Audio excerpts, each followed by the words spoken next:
MZTV.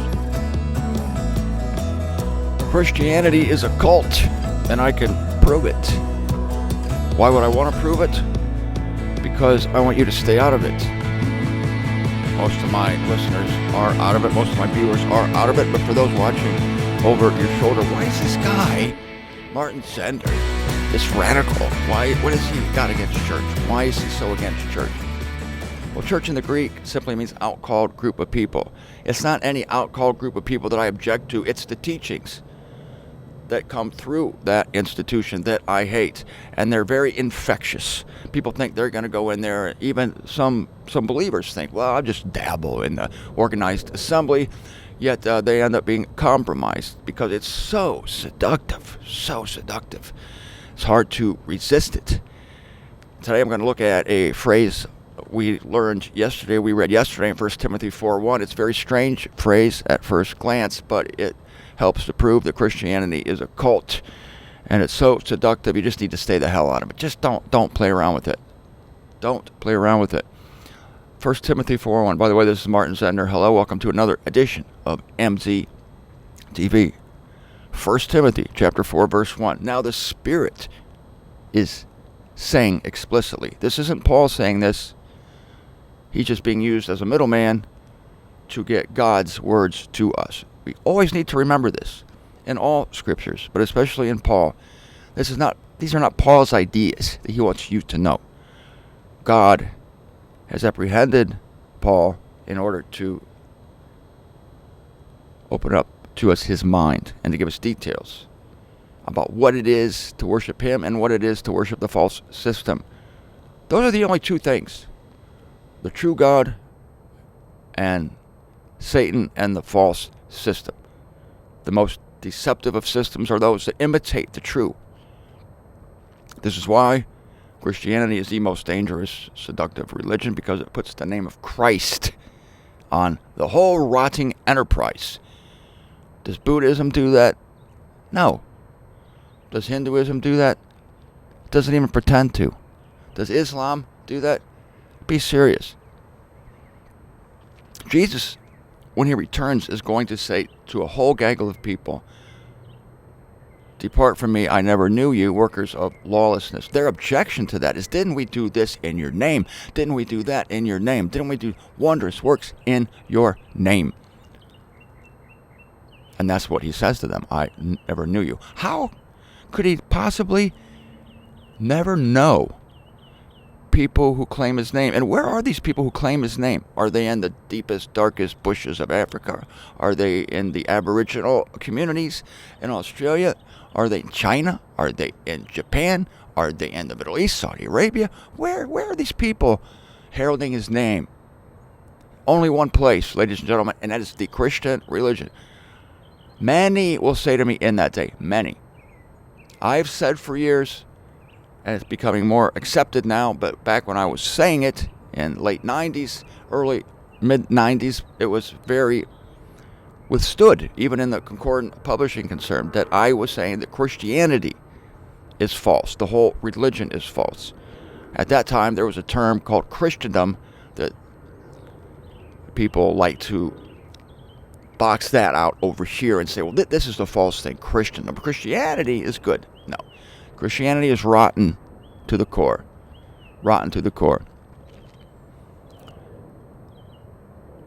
It's the most deceptive religion because it names the name of Christ. And it's going to be severely judged. It will be destroyed. The entire religion and its leaders will be destroyed during the tribulation. Mass killing by God, by supernatural means. Finally going to destroy this sick religion from the face of the earth, and all the other ones too. But Christianity will be the first to go. Christianity is one of the four beasts that Daniel saw rising from the sea in Daniel chapter 7. It's beastly. It's satanic. It is run by a demon, probably Baal Peor. And the millions and millions and millions, hundreds of millions of Christians are worshiping Baal Peor, who has apprehended them, caught them alive. Paul warns it in another place. He wants people to be brought out of the trap, being caught alive there by Satan. Members of the religion have been caught alive in a trap they don't even know they're in. And they don't even know that they're defaming God every day they exist. And every day they speak of their activities and wonderments in the church. They're worshiping a false God and a false Christ. We know that the demons can imitate things. This is why when Saul consulted the witch of Endor to hear from Samuel beyond the grave, she brought someone up and she called it Samuel, but it wasn't Samuel. It was a familiar spirit. This was necromancy, where dark people in touch with the dark arts, attempt to contact the dead. They contact something. It's not Samuel. Imitated Samuel. It was a deceiving spirit. Notice the key word in 1 Timothy 4:1. The Spirit is saying explicitly that in subsequent eras some will be withdrawing from the faith, giving heed to deceiving spirits.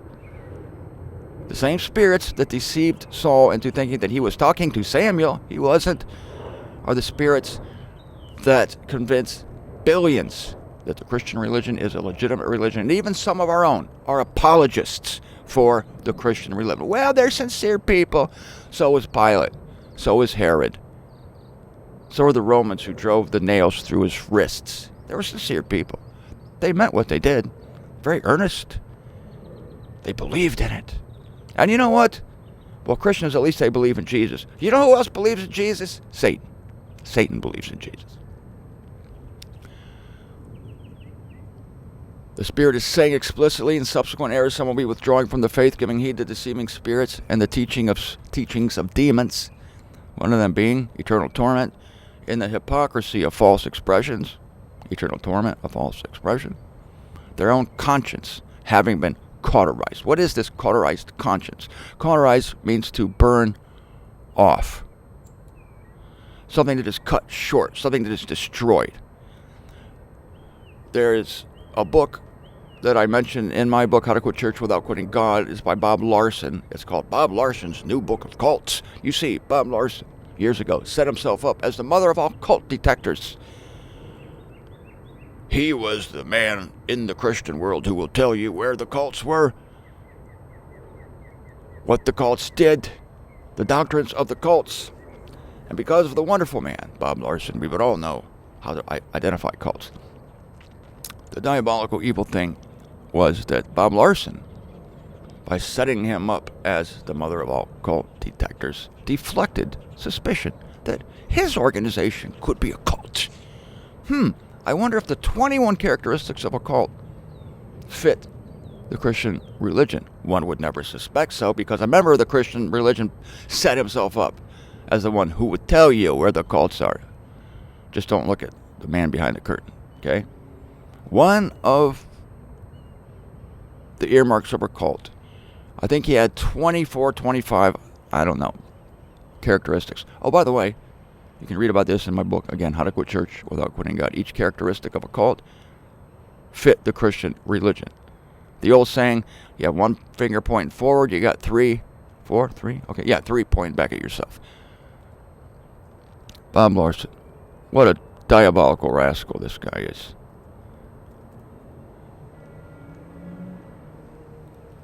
Characteristic number 19. Characteristic of a cult. Coming from the Christian religion itself, never sensing that this very thing applies to it. I mean, big time. You're going to see it. Before becoming Christians, well, the name of this is value rejection. As the recruit becomes more integrated into the cult, that is, into the Christian religion, he is encouraged to denounce the values and beliefs of his or her former life. Why would anybody do that? They all do it. Listen. And here's what I have to say about this value rejection, that is, denouncing the values and beliefs of one's former life. Before becoming Christians, people hear about eternal torment and they're horrified. It repulses them. They can't believe, and they just refuse to believe, that the almighty loving God would do something to his children that not even they, weak and sinful humans, would dream of doing to theirs, not even if they hated them. This shows good values. The good values are seen in our families. Our parents took care of us and they loved us and they disciplined us, but they would never torture us or hand us over to be tortured and then watch. But after becoming Christians, that is, after being seduced by Baal Peor, by the false god, into this cult, these same people are brainwashed into thinking that eternal torment now somehow illustrates God's perfect love. Now, when a non-initiated person asks one of those dumb questions like, how can eternal torment possibly illustrate the love of God? See, this is the question of somebody not yet in the cult.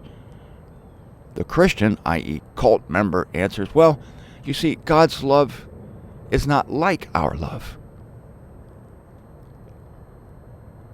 It's worse. So you see, the pre-Christian / pre-cult concept of love changes radically upon becoming Christianized, which explains why Christians throughout history have been such ferocious warriors and torture mongers. Why should they be more loving than their God? If your God tortures people for eternity, why shouldn't you become imitators of God? God tortures his enemies, I'll torture mine. So the human value system that was in place before joining the cult, before being brainwashed into the cult, the value system where love is love, and it's illustrated in your family. God gave us the family to illustrate love. Well, that's out the door. It's been traded for the imagined divine value system, which the system where love can include pitiless torture. Unbelievable. It's incredible. The whole value system has changed, and the conscience that once would be appalled at hearing of someone tortured or hurt or pained, that value system is rejected. The value system is rejected. This is a common trait of a cult for a whole new value system. The human value system, the value system belongs to nature, is jettisoned, and then this new value system where love can include pitiless torture is adapted. This explains why I share this with you. Some of you have heard it, some of you haven't.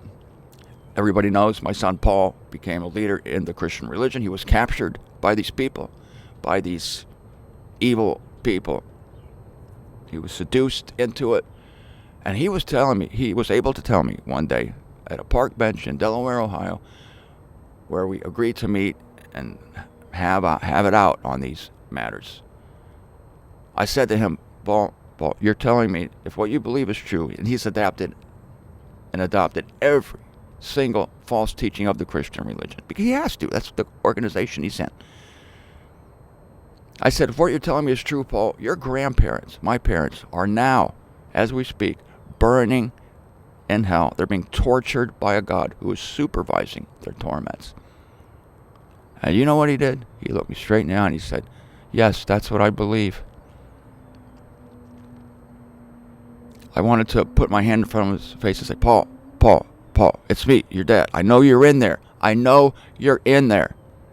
But at that point, I gave up on it because he was so far gone that he could consider people who loved him, who did nothing but care for him and champion him, who brought me into the world, who subsequently brought him into the world. Before he got into the cult, he would be horrified at the very suggestion that his grandparents, my parents, were anywhere being tortured by a rogue group of hideous beings, creatures, humans. And in this case, though, now that he's in the cult, now that his conscience has been cut, twisted and cauterized, cut off, cut short, made weird, his value system has been completely altered. Now that he's in this cult and has been brainwashed, these same people who loved him and whom he loved now, with a straight face, without any sense of pain or remorse or trouble or disturbance, can say, yeah, I believe they're being tortured for eternity. If that's not the characteristic of someone in a cult whose conscience has been destroyed by demonic forces who are against God, then I don't know what is.